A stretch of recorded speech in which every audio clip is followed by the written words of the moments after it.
The three things that I want to leave with you, just these three. I could do 10, I could do a whole life class. But just these three things will carry you if you let them. First and foremost, knowing who you are. Knowing who you are. Being able to answer this question, who am I and what do I want? You know, many times when I go out of the country, I am baffled by that question. To explain what is your occupation, I've stood there for 10 minutes. Well, am I a talk show host? Well, I'm more than a talk show host.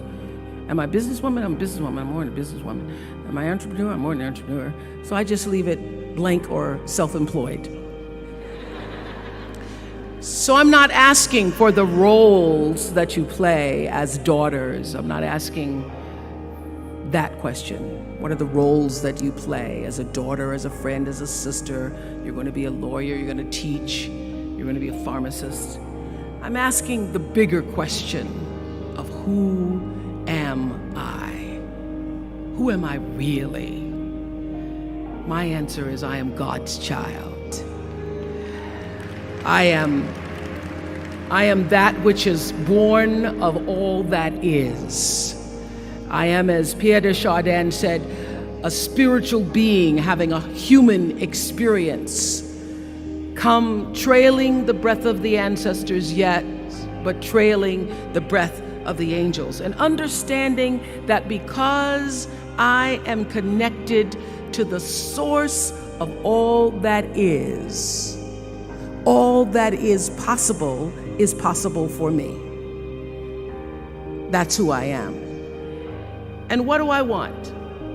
I don't want to just be successful in the world.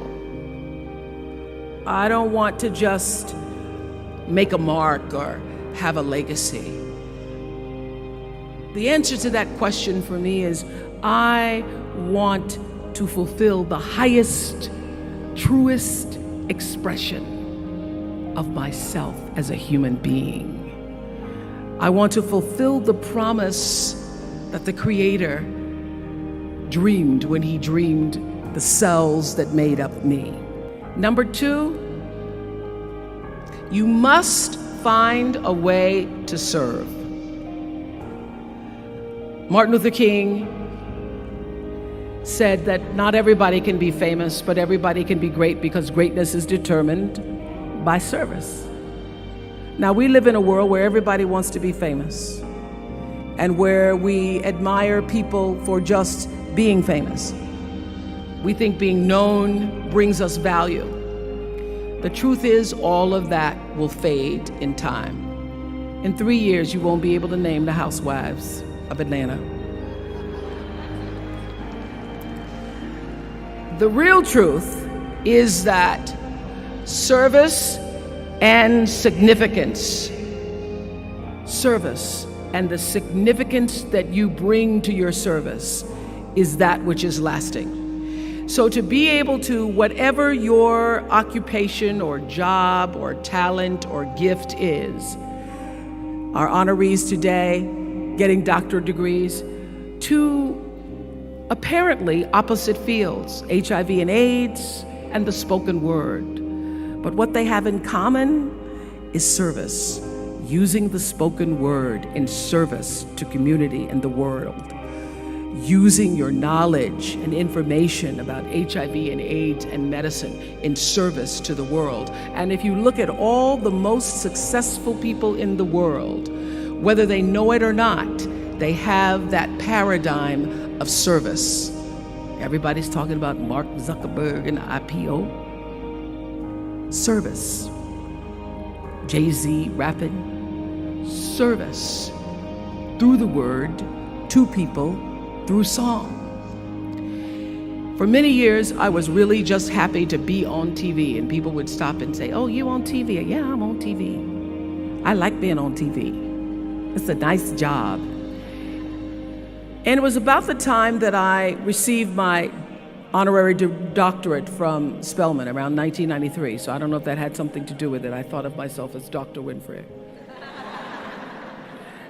that I went back and I took a long look at what it was I was doing on TV and made a decision that I was no longer going to just be on TV, but I was going to use TV as a platform, as a force for good, and not be used by TV. And I will tell you,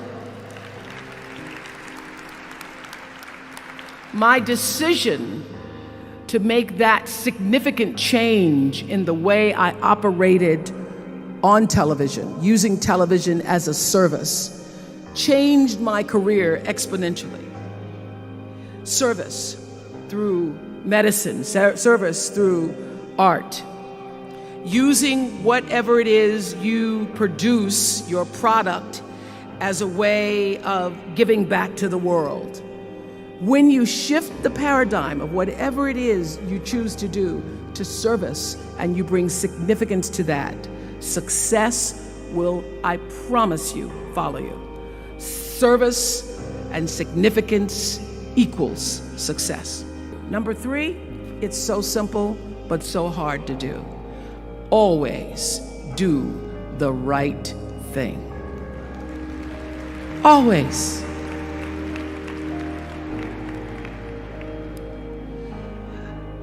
Be excellent. People notice. Think of how you notice. You go to Taco Bell, somebody gives you an extra napkin and some sauce. You notice.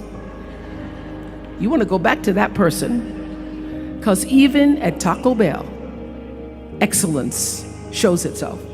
Be excellent.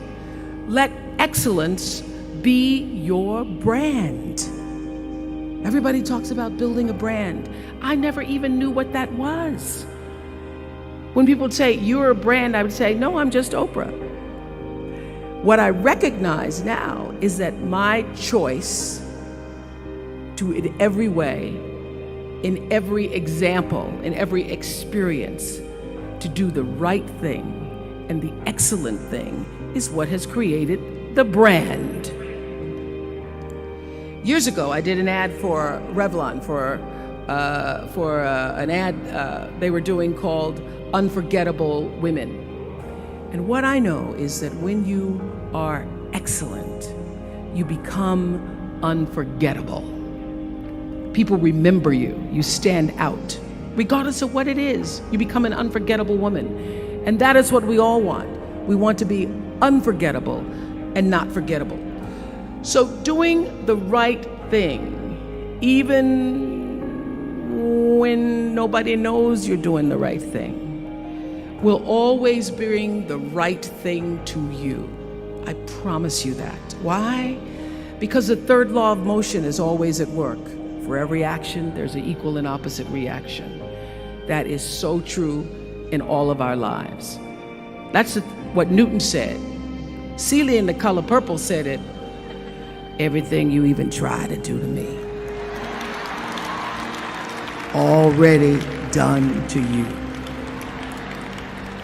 So you don't have to worry about revenge or getting back at somebody, making sure they pay.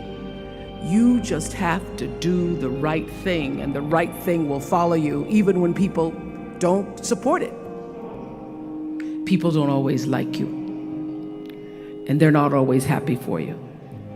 And if you surround yourself with people who are not accustomed to your success, they become fearful, they become scared, because you are reflecting back something to them that they don't recognize. Now, they're not going to say, you know, I'm very fearful, because you're reflecting back to me something I don't recognize.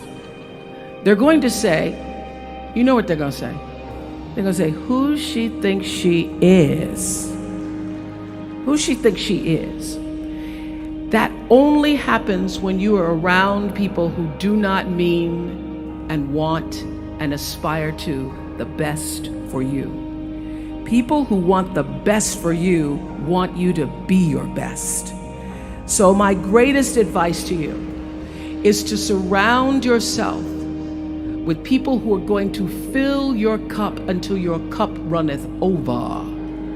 So when people say you're so full of yourself, you can say, yeah.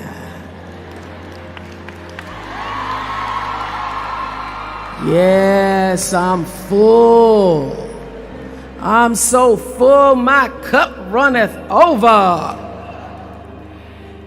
And to know that once your cup runneth over, you cannot spend your life with your gallon-size offerings, offering them to pint-sized people.